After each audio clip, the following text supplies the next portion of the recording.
Lord's ടെസ്റ്റിൽ ഇംഗ്ലണ്ടിനെതിരെ പൊരുതി വീണ India 193 runs വിജയലക്ഷ്യം പിന്തുടർന്ന ഇന്ത്യ 170 റൺസ് എടുക്കുന്നതിനിടെ എല്ലാവരും പുറത്തായി. അർദ്ധ സെഞ്ചുറി നേടിയ ജഡേജയുടെ ഒറ്റയാൾ പോരാട്ടം വിഫലമായി. ജയത്തോടെ പരമ്പരയിൽ ഇംഗ്ലണ്ട് 2-1 മുന്നിലാണ്.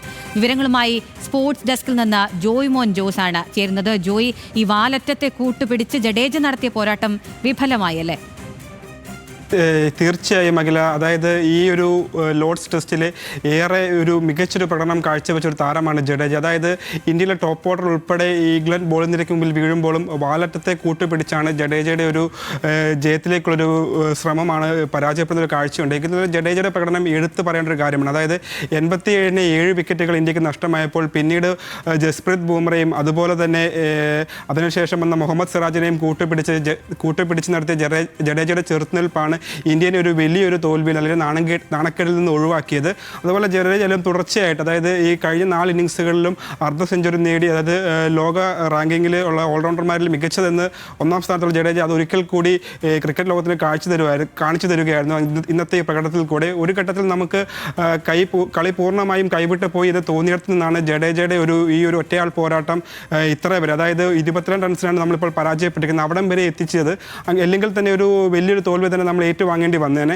പിന്നീടായാലും ഈ മത്സരത്തിൽ എടുത്തു പറയേണ്ട കഴിഞ്ഞാൽ ഇംഗ്ലണ്ടിൻ്റെ ബോളിംഗ് നിരയാണ്. അതായത് ജോഫ്ര ആർച്ചർ നീണ്ട ഇടവേളയ്ക്ക് ശേഷം ഇംഗ്ലണ്ട് നിരയിൽ തിരിച്ചെത്തി ഒരു മികച്ച പ്രകടനമാണ് ഈ ടെസ്റ്റിൽ കാഴ്ചവെച്ചത്. അതായത് ഈ 2ാം ഇന്നിങ്സിലാണെങ്കിലും 3 വിക്കറ്റുകൾ എറിഞ്ഞിട്ട ജഡേജ ഇന്ത്യൻ ബോളർമാരെ കൂടാരം കയറ്റതിൽ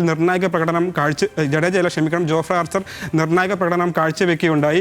അതുപോലെ തന്നെ ആയാലും ഇപ്പോൾ ആദ്യ മത്സരത്തിൽ ആദ്യ ഇന്നിങ്സിൽ സെഞ്ചുറിയുമായി തിളങ്ങിയ KL രാഹുൽ ഒരു മികച്ച തുടക്കം ഈ ഒരു 2ാം ഇന്നിങ്സിൽ ഇന്ത്യക്ക് സമ്മാനിച്ചെങ്കിലും പിന്നീട് അത് കൊണ്ടുപോകാൻ സാധിക്കാതെ വന്നത് ശുഭ്മാൻ ഗില്ലായാലും അതുപോലെ തന്നെ കരുൺ നായരായാലും പിന്നീട് വന്ന താരങ്ങളൊക്കെ നിരാശപ്പെടുത്തുന്ന ഒരു കാഴ്ചയാണ് ലോർഡ്സിൽ ഉണ്ടായത്.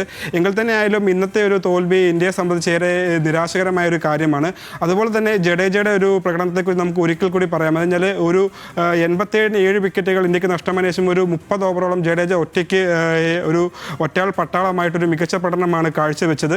അത് ഏറെക്കൂടി, അതായത് എത്ര പറഞ്ഞാലും പ്രശംസിച്ചാലും മതിയാകാത്ത ഒരു പ്രകടനമാണ്, അതും ലോർഡ്സിൽ.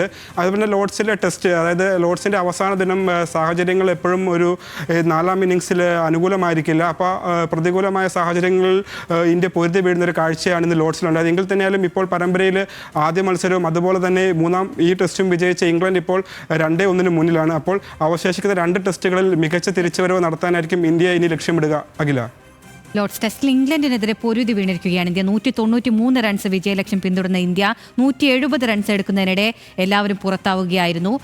ജോയ് മോൻ ജോസാണ് വിവരങ്ങൾ നൽകിയത്.